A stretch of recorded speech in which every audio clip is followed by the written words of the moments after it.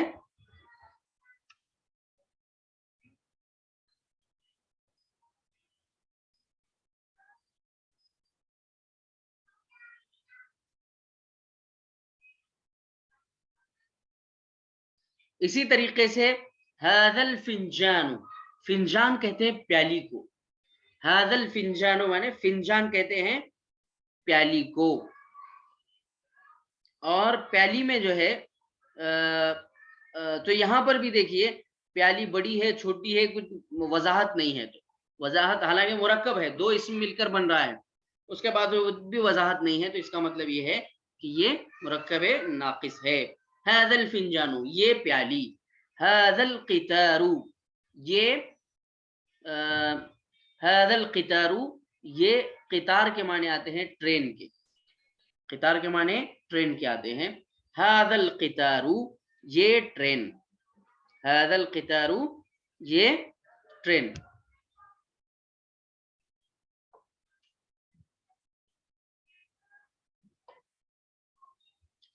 هذا الباص، الباص کہتے ہیں بس کو، الباص کہتے ہیں بس کو. تو هذا الباص یہ بس. تو اس میں جو ہے هذا اس میں اشارہ ہے، اور الباس مشار الیہ ہے. تو آپ اتنا سمجھ لیجئے مرکب اشاری دو اسموں سے مل کر بنتا ہے، دو چیزوں سے مل کر بنتا ہے، ایک اسم اشارہ سے اور ایک کسی بھی ایک ناؤن سے. کوئی بھی ایک اس میں اسم ہونا ضروری ہے، فعل پر اسم اشارہ کبھی بھی داخل نہیں ہوتا. تو اب جب اسم اشارہ ہے اور اس کے بعد کوئی اسم ہے تو اسم اشارہ کو اسم اشارہ کہتے ہیں، اور اس کے بعد جو اسم داخل ہوتا ہے اس کو مشار الیہ کہا جاتا ہے. ٹھیک ہے. آگے چلیے. اب ہے مرکب اضافی، المرکب الاضافی. مرکب اضافی کیا ہے؟ مرکب اضافی میں یہ ہوتا ہے کہ ایک اسم کی نسبت کسی دوسرے اسم کی طرف ہو، یا کسی چیز کی کسی شخص کے بارے میں ملکیت کو بیان کرے. یعنی کسی چیز کی ملکیت کسی دوسرے شخص کے بارے میں بیان کرنا، کہ کسی ایک چیز کی نسبت کسی دوسرے چیز کی طرف کرنا، اس کو کہتے ہیں مرکب اضافی. ٹھیک ہے. اب یہاں پر دیکھیے مثال دیے ہیں، قلم زیدن، زید کا قلم، قلم زیدن زید کا قلم.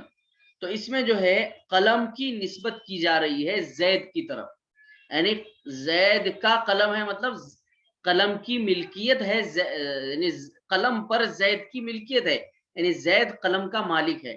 تو لہذا ملکیت بھی بتلا رہے ہیں اور قلم کی نسبت بھی زید کی طرف کر رہے ہیں. تو مرکب اضافی وہ اسم ہوتا ہے، وہ مرکب ہوتا ہے جو مضاف اور مضاف الیہ سے مل کر بنتا ہے. تو اس میں جو پہلا ہوتا ہے، یعنی کوئی بھی جس اسم کی طرف جس اسم کی نسبت کی جا رہی ہے، جیسے قلم کی نسبت کی جا رہی ہے تو اس کو کہتے ہیں مضاف، اور جس دوسرے اسم کی طرف اضافت کی جا رہی ہے اس کو کہتے ہیں مضاف الیہ. پھر یہ مضاف اور مضاف الیہ آپس میں مل کر مرکب اضافی بن جاتے ہیں. اسی طریقے سے دیکھیے بیت حامد، حامد کا گھر. تو اس میں بیت کیا ہے؟ مضاف ہے، اور حامد مضاف الیہ ہے. کیوں؟ اس لیے کہ بیت کی نسبت حامد کی طرف کی جا رہی ہے، تو لہٰذا یہ کیا ہو گیا؟ مضاف الیہ ہو گیا. اسی طریقے سے باب المدرستی، مدرسے کا دروازہ. تو اس میں باب مضاف ہے، بتائیے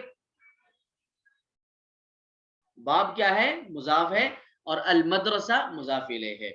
اسی طریقے سے بیت اللہ، اللہ کا گھر. تو اس میں بیت مضاف ہے اور اللہ مضاف الیہ ہے، کیونکہ گھر. ایکسکیوز می سر، آپ سے ایک کوشچن کر سکتے؟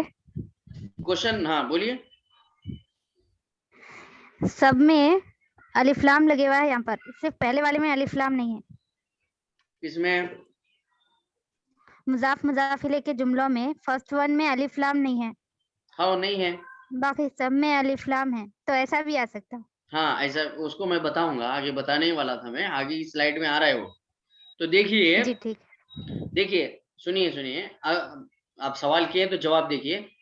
کبھی بھی ایک بات ذہن میں رکھیے کہ مضاف پر, یہ جو مضاف ہے نا, یعنی پہلا مرکب اضافی کا پہلا اسم جو ہوتا ہے وہ مضاف ہوتا ہے.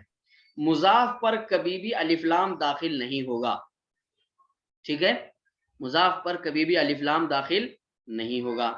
مضاف الیہ پر الف لام اور تنوین دونوں داخل ہو سکتے ہیں. اگر الف لام داخل ہے تو تنوین نہیں آئے گا, الف لام نہیں ہے تو تنوین آئے گی. تو یہاں پر بیت حامدین, تو یہاں پر البیت حامدین تو نہیں بول سکتے کیونکہ مضاف پر کبھی بھی الف لام نہیں آئے گا. البتہ مضاف الیہ پر جہاں الف لام آئے گا وہاں تنوین نہیں آئے گی, جہاں تنوین آئے گی وہاں الف لام نہیں آئے گا. تو یہاں پر حامدین میں یہاں پر چونکہ الف لام نہیں ہے اس لیے تنوین آ گئی. لیکن یہاں المدرسہ باب المدرستی میں یہاں پر چونکہ مضاف الیہ پر الف لام داخل کر سکتے ہیں, اور جب الف لام داخل ہو جاتا ہے تو پھر اس کو تنوین نہیں آتی. تو لہٰذا ہم کو اس سے واضح ہو گیا کہ مضاف الیہ پر الف لام اور تنوین دونوں داخل ہو سکتے ہیں, لیکن دونوں ایک ساتھ ایک وقت میں داخل نہیں ہو سکتے, کوئی نہ کوئی ایک اس میں سے ہوگا. جیسے یہاں پر بیت اللہ, تو یہاں پر جو ہے چونکہ الف لام داخل ہو گیا ہے تو لہٰذا یہاں پر تنوین نہیں آئے تنوین گی, نہیں آئے گی. نہیں آئے گی. اسی طریقے سے قلم الرجل, تو یہاں پر چونکہ الف لام آ گیا ہے لہٰذا تنوین نہیں آئے گی. قلم الرجل آدمی کا قلم. ولد الام, ماں کا لڑکا, ماں کا بیٹا, تو یہاں پر بھی چونکہ الف لام داخل ہو گیا ہے اس لیے تنوین نہیں آئے گی. تو آپ ذہن میں رکھیے کہ نہیں آئے گی. مضاف پر کبھی بھی الف لام داخل نہیں ہوگا, مضاف الیہ پر الف لام بھی داخل ہو سکتا ہے اور تنوین بھی داخل ہو سکتی ہے, لیکن دونوں ایک ساتھ نہیں ہو سکتے. اگر الف لام آئے گا تو تنوین نہیں آئے گی, اور تنوین آئے گی تو الف لام نہیں آئے گا, ٹھیک ہے. نہیں آئے گی. اب آگے دیکھیے, یہاں پر تھوڑی سی اس کی تفصیل بیان کی جا رہی ہے کہ جب ایک اسم دوسرے اسم کے ساتھ جڑتا ہے اور دونوں کے درمیان ایک رشتہ یعنی ملکیت کا یا مالک یا ملکیت کا رشتہ بنتا ہے تو اس کو کیا کہتے ہیں, مضاف اور مضاف الیہ کہتے ہیں. تو یہاں پر دیکھیے مرکب اضافی کے دو حصے ہوتے ہیں, ایک تو یہ ہے کہ مضاف الیہ جیسا کہ میں بتلایا آپ کو, اور ایک ہے مضاف. مضاف کسے کہتے ہیں کہ ایسے اسم کو کہتے ہیں جو کسی چیز کی ملکیت ہو یا کسی چیز کی طرف اس کی نسبت کی جا رہی ہو, اور مضاف الیہ کسے کہتے ہیں ایسے اسم کو کسی چیز کا مالک بنائے, ٹھیک ہے. جیسے قلم, جیسے کیا ہے کتاب رجل, آدمی کی کتاب, تو یہاں پر کتاب کیا ہے, مضاف ہے کیونکہ اس کی نسبت کی جا رہی ہے رجل کی طرف, اور رجل چونکہ مضاف الیہ ہے تو مضاف الیہ کی ملکیت مضاف پر بتلائی جا رہی ہے کہ یہ جو کتاب ہے یہ آدمی کی ہے کسی اور کی نہیں ہے, ٹھیک ہے, سمجھ میں آ گیا. اب انگلش میں اس کا استعمال جو ہے ایس کے ذریعے کرتے ہیں, جیسے کسی چیز کی اضافت کرنا ہے, جیسے عمر پین یا خالد پین, ایسا بول کر کے اس کی ایس لگا کر کے آخر میں اس کی اضافت کرتے ہیں. یہاں دیا دیکھیں انگلش زبان میں یہ رشتہ, ٹھیک ہے نا, اپوسٹروف کے ذریعے لکھا جاتا ہے, ٹھیک ہے نا. اپوسٹروف کے ذریعے مرکب اضافی انگلش میں بنایا جاتا ہے, لیکن عربی میں مستقل جو ہے دو اسم ہوتے ہیں, اس میں سے پہلا مضاف ہوتا ہے اور بعد والا مضاف الیہ ہوتا ہے. جیسے یہاں پر دیکھیے انہوں نے ایگزامپل دی ہے بلال's بک, مطلب بلال کی بک, تو جس اسم کے معنی میں جو کا کی کے جس کے معنی میں ہوتا ہے تو وہ مرکب اضافی کہلاتا ہے, ٹھیک ہے. اسی طریقے سے بلال کی کتاب, تو یہاں پر کا کی کے آ رہا ہے نا, تو اس کو کہتے ہیں مرکب اضافی. یہ بات سمجھ میں آ گئی. اب ہم آگے چلتے ہیں, مضاف اور مضاف الیہ میں کچھ چیزوں کا فرق ہے. مضاف کیا ہے, مضاف کے اوپر زبر, زیر, پیش تینوں حرکت آ سکتے ہیں. جیسا عامل ہوگا ویسا اس کا اعراب ہوگا، ٹھیک ہے نا. اگر مضاف فاعل بن رہا ہے، اگر مضاف فاعل بن رہا ہے تو اس کا اعراب رفع کا ہوگا، یعنی پیش کا ہوگا. اگر مضاف جو ہے مفعول بن رہا ہے تو اس کا جو اعراب ہوگا وہ زبر کا ہوگا. اگر مضاف مجرور بن رہا ہے تو اس کا اعراب زیر کا ہوگا. تو اس سے سمجھ وہ انشاءاللہ ہم لوگ جیسے جیسے آگے بڑھیں گے تو مثالوں کے ذریعے سمجھیں گے. اتنا ذہن میں رکھیے کہ مضاف پر جو حرکت ہوتی ہے وہ حرکت تبدیل ہو سکتی ہے عامل کے بدلنے سے، لیکن مضاف الیہ پر کوئی تبدیلی نہیں ہوگی، وہ ہمیشہ مجرور رہے گا، یعنی اس پر ہمیشہ زیر ہوگا. اگر مضاف الیہ پر الف لام ہے تو زیر آئے گا، الف لام نہیں ہے تو دو زیر آئے گی، تو اس پر یعنی پیش اور زبر مضاف الیہ پر ہرگز نہیں آئے گا. اسی طریقے سے دوسرا فرق یہ ہے کہ مضاف پر تنوین یا الف لام کبھی بھی نہیں آئے گا. مضاف پر تنوین اور الف لام کبھی بھی نہیں آئے گا. جیسے دیکھیے یہاں پر یہ بیت حامدین، حامد کا گھر ہے، تو اس میں بیت جو ہے یہ مضاف ہے، تو اس پر نہ تنوین کبھی آ سکتی ہے نہ اس پر کبھی الف لام آ سکتا ہے. اس پر نہ کبھی تنوین آ سکتی ہے نہ الف لام آ سکتا ہے. البتہ اس پر زبر اور زیر اور پیش تینوں حرکتیں آ سکتی ہے. لیکن یہ جو مضاف الیہ ہے تو یہ مضاف الیہ پر صرف اور صرف زیر آتا ہے، یہ ہمیشہ مجرور ہوتا ہے. تو کیا بولیں گے؟ مضاف الیہ ہمیشہ مجرور ہوتا ہے، چاہے وہ مجرور ہوتا ہے. ہاں چاہے دو زیر آئے چاہے ایک زیر آ جائے، لیکن زیر آئے گا. البتہ مضاف جو ہے یہ اس کا اعراب بدلتا رہتا ہے، لیکن دوسرا فرق یہ ہے کہ اس کے اوپر کبھی بھی الف لام داخل نہیں ہوتا. سمجھ میں آیا؟ اب دیکھیے، اور یہاں پر کیا ہے کہ مضاف پر مضاف الیہ پر تنوین بھی داخل ہوتی ہے اور الف لام بھی داخل ہوتی ہے. اس پر ہمیشہ ایک ضمہ، ایک فتح، ایک کسرہ ہوگا، یعنی زبر زیر یا پیش آ سکتا ہے مضاف پر، دو زبر دو زیر دو پیش نہیں آ سکتے، یہ بتلانا چاہ رہے ہیں. ٹھیک ہے، یہ اسم ہمیشہ معرفہ یعنی ڈیفینیٹ سینٹینس، ڈیفینیٹ نون ہوتا ہے، ہمیشہ معرفہ ہوتا ہے، نکیرہ نہیں ہوتا، کیونکہ نکیرہ ہونے کے لیے شرط ہے تنوین ہونا، اور ظاہر ہے کہ جب مضاف پر تنوین آتی ہی نہیں ہے تو وہ نکیرہ تو ہونے کا سوال ہی نہیں ہے، تو لہٰذا وہ ہمیشہ معرفہ ہوتا ہے. البتہ مضاف الیہ جو ہے یہ معرفہ بھی ہوتا ہے اور نکیرہ بھی ہو سکتا ہے، یعنی اس پر الف لام بھی داخل ہو سکتا ہے اور اس پر تنوین بھی داخل ہو سکتی ہے. اگر الف لام داخل ہو رہی ہے تو وہ جو ہے معرفہ ہے، اور اگر تنوین داخل ہو رہی ہے تو وہ کیا ہے؟ نکیرہ ہے. لیکن جب دونوں مل جاتے ہیں تو پھر وہ معرفہ بن جاتا ہے. پورا جو کمپاؤنڈ ہے یعنی پورا جو مرکب ہے وہ مرکب یہ جو ہے معرفہ بن جاتا ہے، کیونکہ اس میں اب عموم نہیں رہتا بلکہ ایک خاص ہو جاتا ہے، کسی ایک شخص کی طرف نسبت متعین ہو جاتی ہے. اور جب چیز متعین ہو جاتی ہے، جب حکم متعین ہو جاتا ہے تو اب وہ نکیرہ نہیں ہو جاتا بلکہ وہ معرفہ ہو جاتا ہے. ٹھیک ہے، اب دیکھیے آگے، اب ہے مرکب توصیفی. اب ہم نے مرکب اشاری پڑھ لیے، مرکب اضافی بھی پڑھ لیے، اب ہے مرکب توصیفی. مرکب توصیفی میں کیا ہوتا ہے؟ مرکب توصیفی جو ہے، مرکب توصیفی میں دو اسم ہوتے ہیں، ان میں سے پہلا اسم موصوف ہوتا ہے اور دوسرا اسم صفت ہوتی ہے. یعنی کسی آدمی کی اچھائی یا برائی بیان کرنے کو مرکب توصیفی کہتے ہیں، اور صفت کو انگلش میں کہتے ہیں ایڈجیکٹیو، جیسا کہ آپ دیکھ رہے ہیں. تو اب صفت جو ہے کوئی بھی انسان یا تو اچھا ہوگا یا تو برا ہوگا، تو پوزیٹیو اس کے ایڈجیکٹیوز ہو سکتے ہیں، نیگیٹیو ایڈجیکٹیو بھی ہو سکتے ہیں، چاہے جیسے بھی ہوں، بہرحال وہ مرکب توصیفی میں داخل ہوگا. مرکب توصیفی جو ہے کسی انسان کی خوبی یا خامی کو بیان کرتا ہے. مرکب توصیفی کا جو پہلا اسم ہوتا ہے اس کو کہتے ہیں موصوف، یعنی وہ نون ہوتا ہے، اور جو دوسرا وہ اسم ہوتا ہے وہ صفت ہوتی ہے، وہ کوالٹی ہوتی ہے، اس کو کہتے ہیں صفت. ٹھیک ہے، صفت یعنی ایڈجیکٹیو، ایسا لفظ جو اسم کی خوبی یا خامی کوالٹی بیان کرے.